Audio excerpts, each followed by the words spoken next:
Well, here I'm out checking on some Coors test plot stuff. So experimental variety on this side.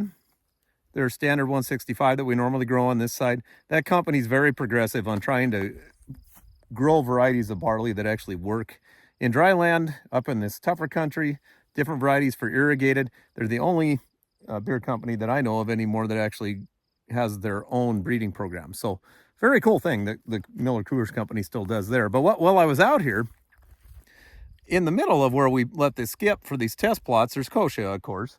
And if we look at this kochia plant, look at all the blister beetles on this plant. And while blister beetles aren't a great thing if you're haying, especially for horses, and they ingest it because it will actually blister their mouths, that's where that comes from, they also like to feed on plants that are high in alkaloids or toxins, which kochia is one of. And you can see these blister beetles are just munching this kochia down. You're going to take all the flowers off of that plant too. And they're not affecting the barley. But the coolest thing with those blister beetle bugs is their number one, or basically one of their only food sources when they're larvae, is grasshopper eggs.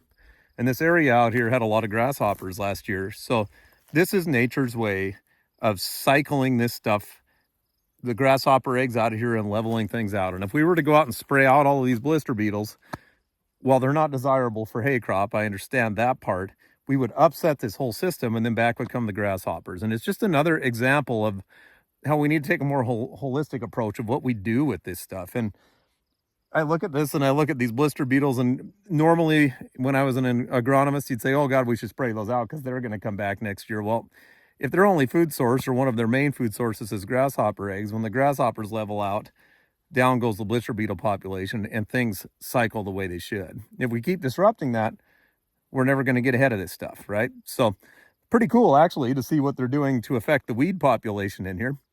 Like I said, it doesn't really affect the barley plants, but long term, this is how nature works.